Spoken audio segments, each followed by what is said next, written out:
안녕하십니까. 증시 에지이즈 투비 위클리 2019년 3월 18일 버전입니다. 지난주 글로벌 선진국 지수는 플러스 2.86, 신흥시장 플러스 3.43, 코스피 플러스 1.82, 코스닥 플러스 1.77% 상승을 해서 글로벌 전반적으로 상승을 했다라고 보시면 되겠습니다.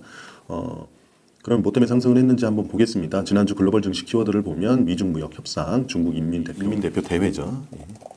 그 영국 브렉시트 의회 표결 그리고 한국 옵션 만기일 등이 있었는데 한국 옵션 만기는 뭐 별게 없이 지나갔고요. 지금 현재 미중 무역 협상은 이제 막판 협상론이 또 대두가 되기도 하고 또 6월 연기설이 또 나오는 등 좀 난무하는 상황입니다. 약간의 인터뷰와 정황 증거만이 지금 있는데요. 지난주 말에는 또 이제 유호 부총리와 뭐 문우신 로버트 하우저 뭐 이런 사람들이 있잖아요. 뭐 전화 통화를 했다. 그래서 잘 되고 있다. 뭐 이런 얘기들이 있는가 하면 4월 달이 물 건너 가는 분위기로 좀 보여지거든요. 점점 옅어지고 있습니다. 그래서 6월 달에는 이제 G20 정상회담이 있기 때문에 뭐 무조건 만날 수밖에 없는 상황이어서 뭐 거기에 좀 기대는 면도 좀 있는 것 같습니다. 어쨌든 이를 종합해 보면 양측은 물밑에서는 치열하게 협상을 뭐 지금도 진행하고는 있는 것 같습니다.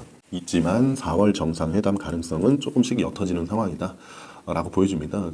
흥미로운 사실은 하노이 선언 불발을 지켜보지 않았겠습니까, 중국이? 그래서 국빈 방문을 주장을 하고 있습니다. 국빈 방문을 주장을 하고 있습니다. 왜냐하면 국빈 방문의 경우에는 그렇게 하노이 선언 불발처럼 할 수가 없습니다. 그 국제적인 관례에 역사적으로 있었던 적이 없었기 때문에 혹시 있을지 모를 트럼프의 변덕, 뭐 이런 것들이죠. 정상회담, 무역합의 불발, 뭐 이런 거를 방지하고자 애쓰는 모습으로 보여집니다.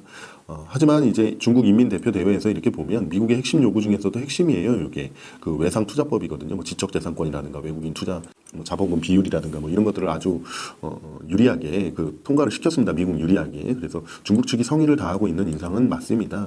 그래서 이제 전문가들은 이제 중국 측이 향후에 이제 이러한 것들에 대한 이행 메커니즘 확인 같은 거를 이제 하는 뭐 그런 기술적인 문제들에서도 이제 진통이 좀 이어지면서 시간이 길어지고 있는 것 아니냐라고 조심스럽게 추측을 하고 있는 상황입니다.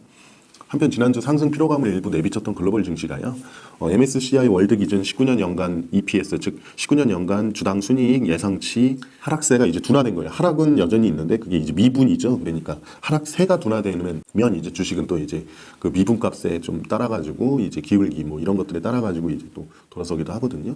즉 약간의 호재에도 반응을 하는 생각보다 지금 강한 장이 계속 이어지고 있는 것이다라고 보시면 되겠습니다. 글로벌 리스크 온 심리겠죠. 그래서 그리고 여기에 이제 MSCI 월드 하면은 뭐의 약자냐면은요. 그 모건 스탠리 아시죠? 거기 이제 컨트리 인덱스 그런데 어디? 세계. 그러니까 한편 이제 OECD가 발표를 한 게 있는데요. 12일에 한국이 12월부터 상승한 것으로 좀 나타나고 있습니다. 한국 12월부터 경기 선행지수가 상승한 것으로 나타나서 이게 이제 21개월 만에 상승 전환했다고 합니다. 그래서 1월 거를 원래 발표를 하는 건데 12월 거를 수정하면서 12월, 1월 2개월 연속 상승 전환한 거기 때문에 물밑에서는 지금 점점 좀 약간씩은 좋아지고 있는 그림이 나오고 있다라고 보시면 되겠습니다. 한편 미국의 2월 비농업 고용자 수가 2만 명으로 시장 예상치를 크게 하회했거든요. 그런데 실업률이랑 시간당 평균 임금 상승률은 전월보다 개선이 됐습니다. 이는 미국 북동부도 많이 추웠나 봐요. 그래서 영향이 좀 있었고요. 또 연방정부 폐쇄가 있지 않았습니까? 그래서 일시적인 현상일 가능성이 있다라고 보는 게 투자자들의 다수 의견이었습니다. 한편 이제 달러와 약세가 좀 나타났고요. 이제 사우디나 러시아나 뭐 이런 쪽에 이제 감산이라든가 뭐 공급량 조절이라든가 이런 기대감 등으로 유가가 58달러 선으로 상승 마감하였습니다. 한편 영국에서는 브렉시트 노딜 투표는 부결이 됐고요. 연기는 가결이 됐습니다. 뭐 7월 얼마까지 뭐 연기를 하는 안건이었는데요. 이제 EU 정상회담에서 요번에 21일인가 그때 하거든요. 그래서 거기서 승인할 경우에는 지금 일단은 EU 측의 주장도 있으니까 5월 23일까지는 연기를 용인할 전망입니다. 한편 이제 북한의 최선희 외무상이 이제 현재 핵 미사일 시험 유예 상태를 계속 이어갈지는 결국 김정은의 결심만 남았다고 인터뷰를 평양에서 했습니다. 그래서 미국에 대한 협상 의지를 전달하면서도 위협을 동시에 전달하는 좀 전형적인 형태로 이른바 미국한테 서브를 넣습니다. 그래서 리시브를 지금 일단은 받았죠. 미국이 이에 대해 일단은 대응을 자제하고 있는데요. 트럼프 정부 인사관에서는 이제 물밑 토론이 지금 이어지고 있을 것으로 예측이 되고 있습니다.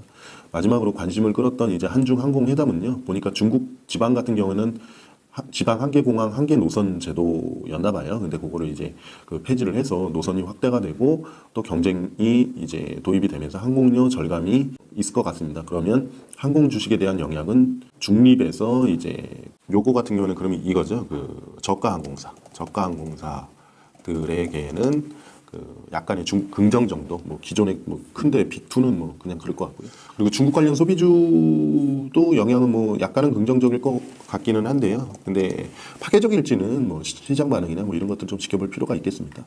자, 이번 주 증시 키워드는 그 FOMC 3월 회의가 있고요. 미중 무역 협상은 뭐 상시적 변수죠. 보시겠습니다. FOMC 3월 동결이 그 확실한 가운데 향후의 점도표 수정, 즉 올해 이제 2회 아니겠습니까? 그게 1회 이하로 뭐 떨어진다거나, 그리고 또 뭐 또 다른 거를 또 이제 점도표를 떨어뜨린다거나, 뭐 중립금리를 뭐 이런 것들을 좀 살펴봐야 됩니다. 그리고 자산 규모가 이제 축소되는 시점에 대한 구체적인 힌트가 만약에 제공이 된다면요, 글로벌 시장 전체적으로 그래도 호재에 많이 속하는 호재입니다. 그래서 그렇게 FOMC를 이번 주에는 좀 예의주시해서 어떤 말들이 나오는지 살펴보실 필요가 있겠습니다. 그리고 우리나라 같은 경우에는 또 이게 또 중요합니다. 20일에 이제 미국의 반도체 업체죠. 마이크론이 있습니다. 여기 실적 발표를 하는데요. 실적보다는 이제 향후 가이던스가 중요합니다. 그래서 향후 가이던스에 따라 국내 증시의 어떤 전체적인 성격이 영향을 받을 수 있습니다. 왜냐하면 지금 우리나라 이익의 상당 부분을 이제 그 IT 반도체가 차지를 하고 있지 않습니까? 그래서 반도체 이익 추정치 하락이 계속 이어지고 있어서 코스피 상승이 바로 올라가기에는 조금 자신감이 부족합니다. 상반기에는. 그래서 개별 종목 장세가 지금 이어지고 있는 건데요. 마이크론의 실적 발표는 이러한 분위기에 그 변화를 가할 수도 있으면 우리가 주목을 할 필요가 있습니다. 그래서 결국 국내 증시는요. 주초에는 월요일, 화요일은 좀 관망세가 이어지고 이제 수요일 날 느낌을 먼저 줄 수도 있고요. 어쨌든 21일 목요일 기점으로 방향성이 도출이 될 겁니다. 지수가 위로 가네 아래로 가네라는 그 방향을 얘기하는 게 아니라요. 시장 성격, 즉 개별 종목 장세 중심이냐, 대형주 특히 뭐 IT 특히 반도체 주 반등 뭐 이런 방향성이 도출될 수 있기 때문에, 그런 전망이기 때문에 이제 관망세 기간 내에는 여전히 그 관망세 기간 내, 즉 주초 월화수는 이제 개별 종목 순환매 장세를 예상을 한다라고 보시면 되겠습니다. 글로벌 증시 안정 요건 다시 한번 짚어드릴게요. 금리 정책 비둘기화 진행 중이죠. 미중 무역 협상 합의 시동 중이지만 진통 중이죠. 위안화 가치 절상은 뭐 시동 진행 중입니다. 브렉시트 등 유로존 안정은 뭐 아시다시피 진통 관망 중이고요. 북미 관계 진전 진통 중, 뭐 똑같습니다. 그래서 뭐 이렇게 좀 보시면 될 것 같고요. 브렉시트 제3차 승인 투표가 20일 날 있는데 이거 뭐 그동안 계속 부결됐던 거 3차 승인하는 건데 뭐 되겠습니까? 그냥 안 될 겁니다. 그래서 중요한 거는 20일 수요일에 있는 FOMC 회의, 그리고 혹시 EU 정상회담 20일, 뭐 ECB 통화정책회의 이런 것들 좀 살펴보시면 좋을 것 같고요. 예, 이번 한 주도 파이팅 하시길 바라겠습니다. 예, 고생하셨습니다.